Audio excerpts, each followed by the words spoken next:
नमस्कार साथियों, हिंदी नेट शाला चैनल में आप सभी का पुनः हार्दिक अभिनंदन है।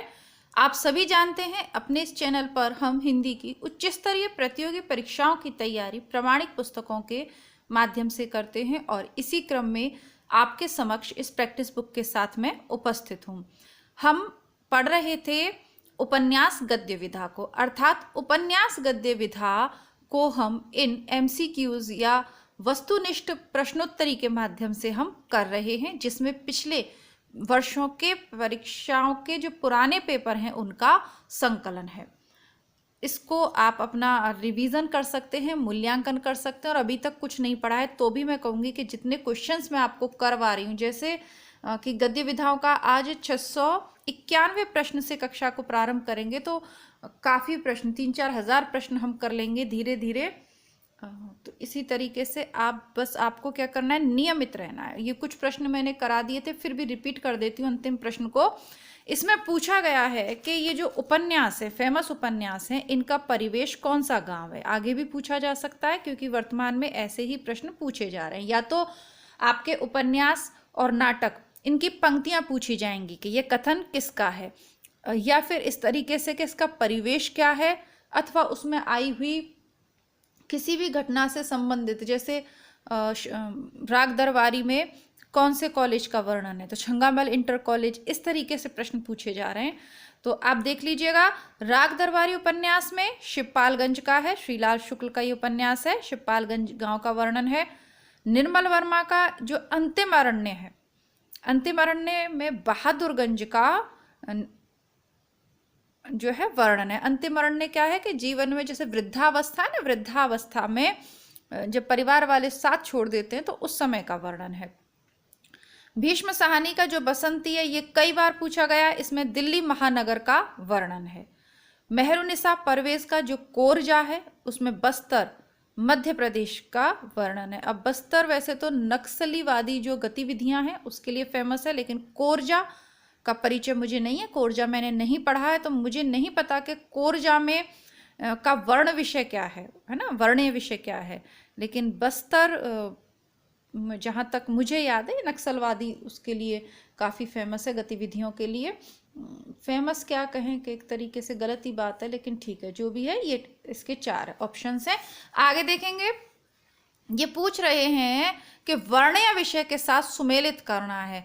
अब केवल आपको इससे काम नहीं चलेगा कि आपने किसी रचना को YouTube से तैयार कर लिया शॉर्ट में, वो नहीं चलेगा। आपके सिलेबस में जो भी उपन्यास, नाटक, निबंध और कहानियाँ सम्मिलित हैं, कृपया करके किसी भी तरीके से उनको पूरा पढ़ने का प्रयास करें। मैं ये तो नहीं कहूँगी कि आप बुक खरीद लें सारी, लेकिन जैसे ऐसा होता था ना, सार रूप में आप उसको सुन लीजिए, रिवीजन के लिए ठीक है ना। अपने इसी चैनल की प्लेलिस्ट में बहुत कुछ मिल जाएगा, निबंध और कहानियाँ तो पूरी मिल जाएंगी। चाहे आप भारतवर्ष में किसी भी राज्य से किसी भी परीक्षा की तैयारी कर रहे हो, आपके निबंध, नाटक और उपन्यासों में गोदान, आपका बंटी पूरा मिलेगा। बहुत कुछ है, प्लेलिस्ट आप चेक करिएगा, लेकिन कृपया करके उनको पूरा पढ़िए। अगर आप असिस्टेंट प्रोफेसर की तैयारी कर रहे हो, नेट की कर रहे हो, तो जो सिलेबस में निर्धारित है उसको पूरा पढ़ना पड़ेगा।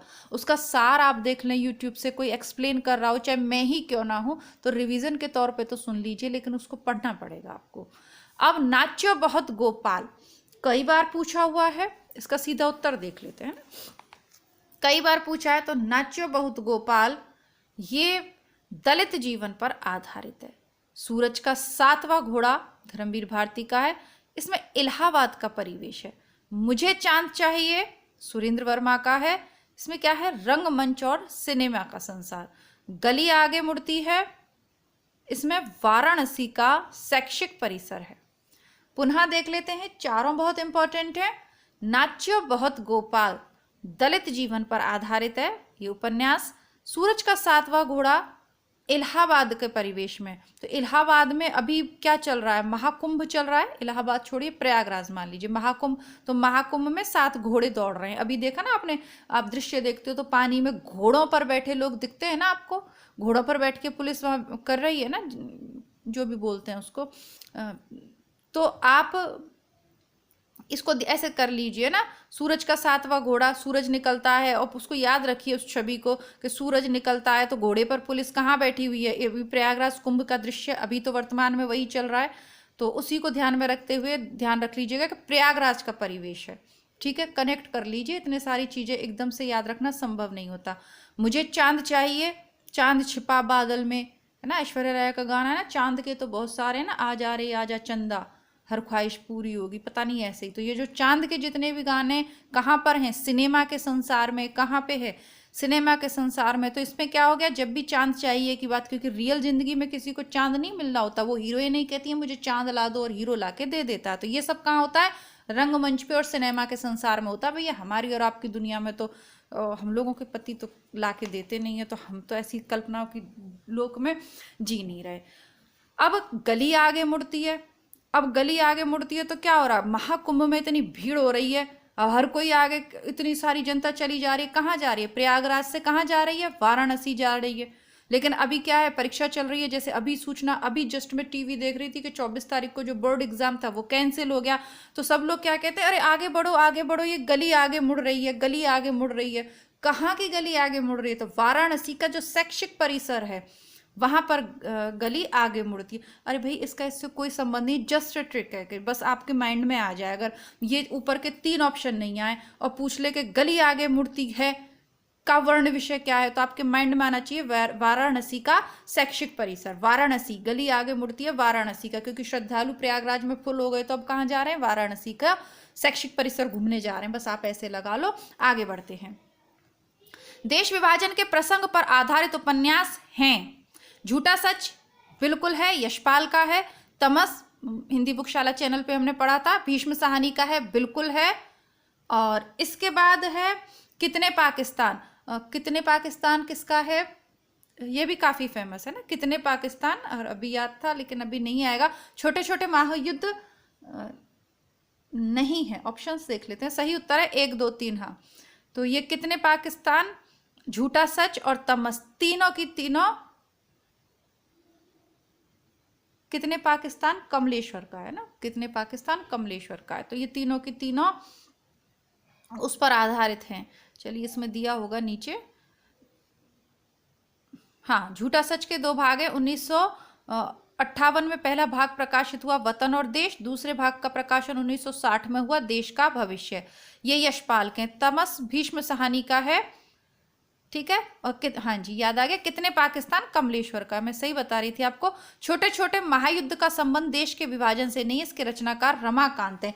तो छोटे छोटे महायुद्ध पूछा जा सकता है, इसके रचनाकार कौन है, रमाकांत जी हैं इसके रचनाकार। और रमाकांत के अन्य उपन्यास हैं तीसरा देश, खोई हुई आवाज, दरवाजे पर आग और जुलूस वाला आदमी। राही मासूम रजा द्वारा रचित उपन्यास नहीं है। टोपी शुक्ला बिल्कुल है। दिल एक सादा कागज बेहतरीन है। कटरा भी आरजू बारंबार पूछा गया है, इसमें आधा रह है, पूरा रह लिख के इसको पूछा जाता है। कटरा भी आरजू ये भी है। समर शेष नहीं, इनका नहीं है, समर शेष उपन्यास इनका नहीं है। तो इसका जो ऑप्शन सी है सही उत्तर है। समर शेष इनका नहीं है, बल्कि अब्दुल बिस्मिल्लाह का चर्चित उपन्यास है ना। अब्दुल बिस्मिल्लाह का अन्य चर्चित उपन्यास देख लीजिए, झीनी झीनी बीनी चदरिया, ठीक है। और अब देखिए समर शेष है, यही मैं सोच रही थी कि मैंने इसका विवेक की राय पढ़ा है, तो यही क्लियर कर दिया गया। समर शेष 1988 शीर्षक से एक अन्य उपन्यास की रचना विवेक की राय ने भी की है। तो आधुनिक उपन्यासकारों में विवेक की राय इसके अगर विवेक की राय ऑप्शन में अलग से पूछ ले समर शेष है किसका है, तो विवेक की राय इसका सही उत्तर है। और विवेक की राय या अब्दुल बिस्मिल्लाह, दोनों में से ऑप्शन में आपके पास एक ही आएगा। ऐसा नहीं हो सकता कि 4 में से विवेक की राय को भी लिख दें 4 ऑप्शन में और अब्दुल बिस्मिल्लाह, ऐसा नहीं होगा, एक आएगा। आपको राइटर दोनों याद रखने, अब्दुल बिस्मिल्लाह वही जिनका झीनी झीनी बीनी चदरिया काफी फेमस है, और विवेक की राय भी इस समय खूब चल रहे हैं, खूब प्रश्न उनसे पूछे जा रहे हैं, तो इनका भी समर शेष है, ठीक है।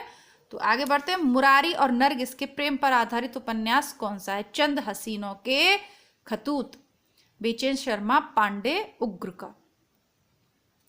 और बेचैन शर्मा पांडे उग्र का काफी फेमस रहे। इनका दिल्ली का दलाल, बधुआ की बेटी, शराबी, सरकार तुम्हारी आंखों में, जी जी जी, फागुन के दिन 4।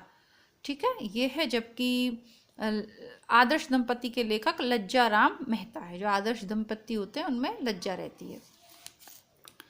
क्या तमस उपन्यास में सांप्रदायिक भावना के निर्माण में सहायक नहीं है? सांप्रदायिक पूर्वाग्रह, विभिन्न संप्रदायों का एक स्थान पर वास, वर्गीय पूर्वाग्रह और अतीत की गौरव गाथाएं। तो इसमें ऑप्शन बी दिया है कि विभिन्न संप्रदायों का एक स्थान पर रहना, ये सांप्रदायिक भावना के निर्माण में सहायक नहीं है। बाकी सांप्रदायिक पूर्वाग्रह, वर्गीय पूर्वाग्रह और अतीत की गौरव गाथाएं, ये हो सकता है। लेकिन इस तरीके के प्रश्न नहीं देने चाहिए ना, अब तो कोई मतलब नहीं निकलता, क्योंकि इसमें बहुत कंफ्यूज होने वाली चीज़ है कि विभिन्न संप्रदायों एक स्थान पर रहेंगे तो सांप्रदायिक के ना स्थिति ज़्यादा खराब हो सकती है। खैर, अब ये सब छोड़ते हैं, आगे बढ़ रहे हैं। यशपाल के उपन्यास झूठा सच में दौलत राम आजाद किस राजनीतिक दल का सदस्य था? Communist party. तो मैंने आपको पहले ही कहा था कि जो भी उपन्यास लगा हुआ हो पूरा पढ़ना पड़ेगा। कम्युनिस्ट पार्टी का ये सदस्य है।